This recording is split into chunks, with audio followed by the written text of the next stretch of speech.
Hey guys, this is Torna. Today we're going to be going through my upgrades for the Blood Rites deck. I've gone through and I found a whole bunch of cards that I want to add in, switch some things out. But before we get into that, a couple things. First of all, make sure you do subscribe to the channel. We are covering Magic the Gathering, as you can tell, and we're going hard into it. I am enjoying the hell out of this, so I would love to see you guys subscribe.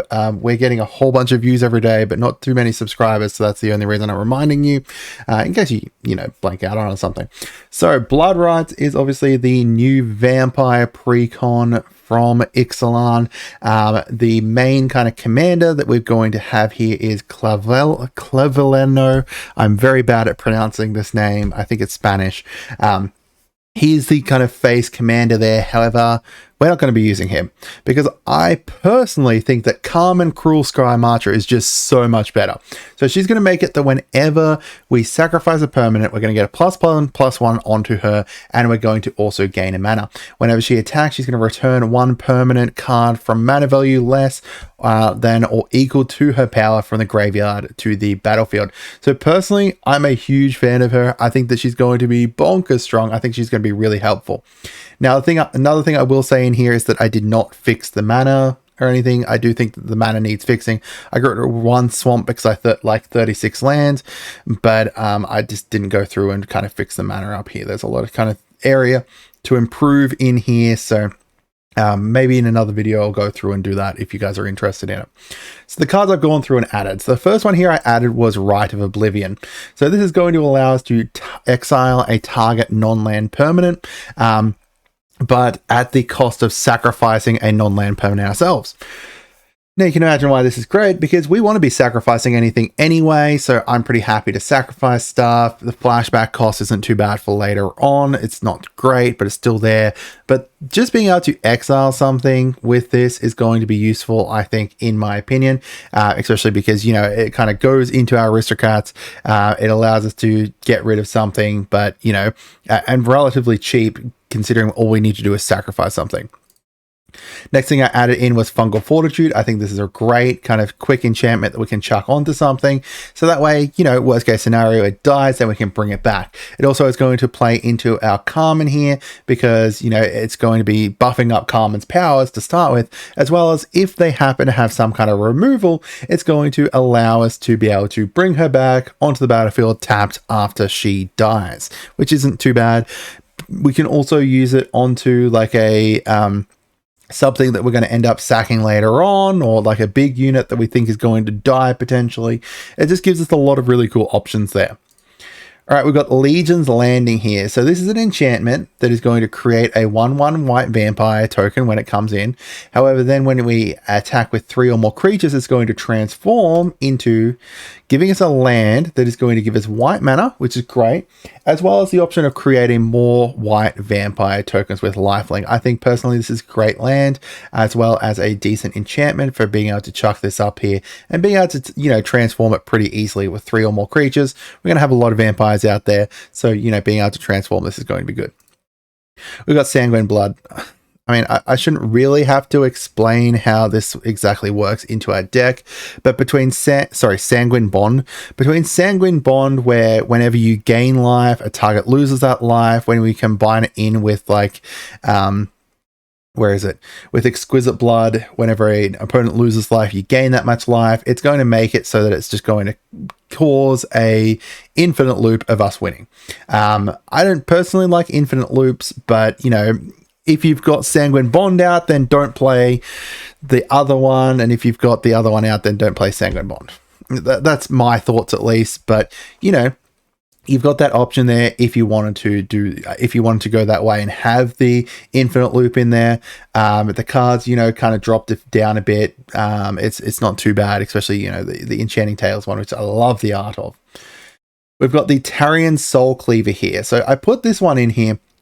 They did have something similar in there, which was to do with vampires, and it gives +2/+2 to vampires whenever something dies.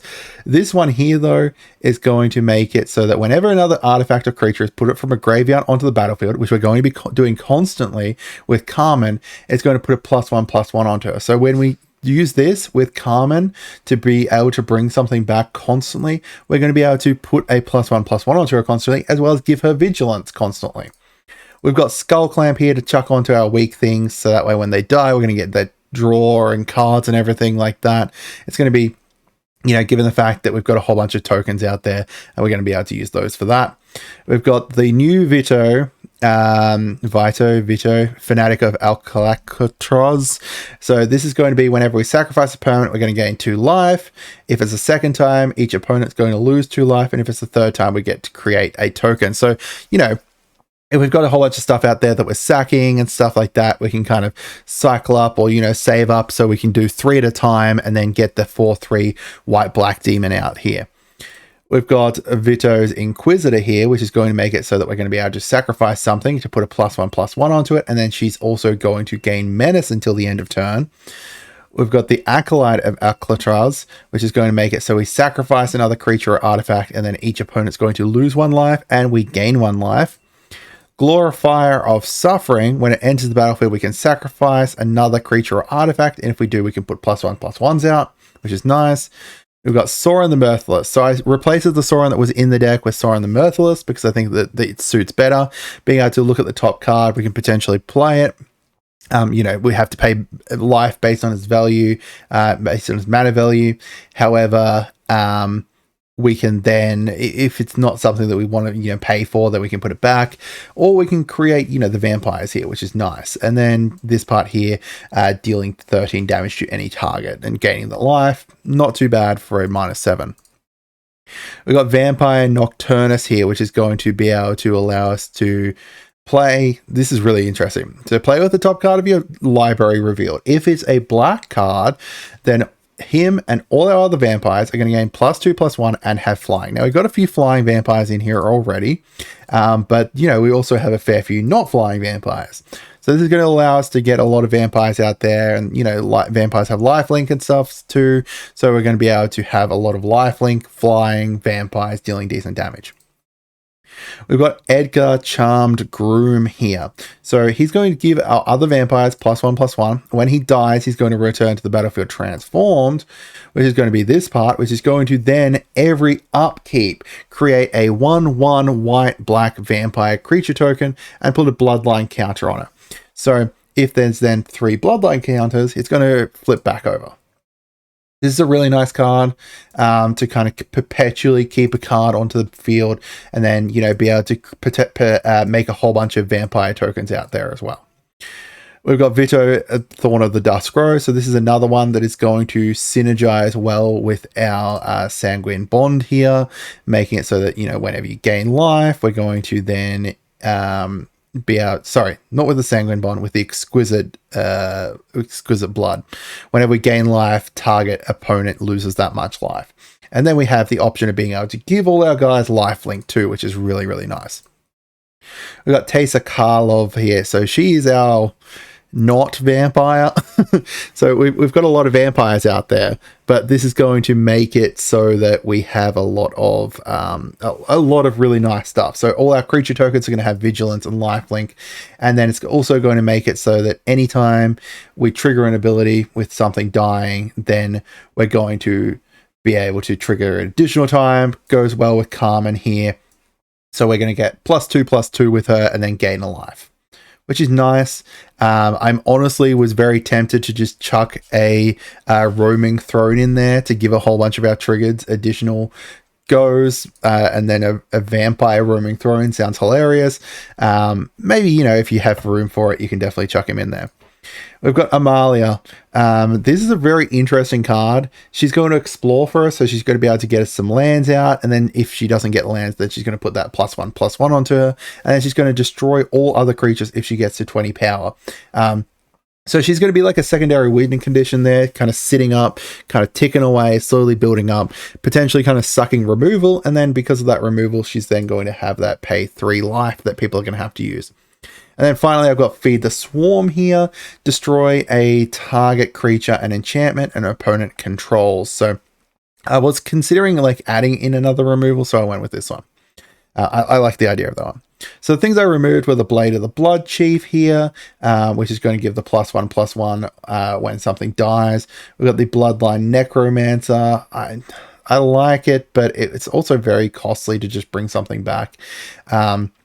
Champion of Dusk, we got the Crossway Troublemakers, the Dam there, the Dusk Legion Zealot, the Felcreneth Noble, the Indulgent Aristocrat, the Kindred Boon, the Martyr of Dusk, Radiant Destiny. As I said, I removed a Swamp, a Redemption Choir, Return to Dust, the other Sorin, Village Riots, and finally the Wayfarer's Bauble I got rid of as well.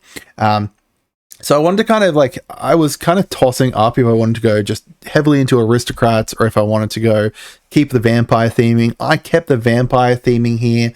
I do think that you could potentially switch this around from vampires and just have it all like aristocrats by getting rid of some of the other stuff that buffs up vampires and everything, which is it's a fair few different things in here that are buffing up vampires. Just kind of switching over to a more general aristocrats deck. But, if you've got a general aristocrats deck, then there's other things that you can kind of potentially build this off of instead. But personally, Karma just looks insane. I really like Carmen. But let me know down in the comments what you guys think. I hope you guys had a great day and goodbye.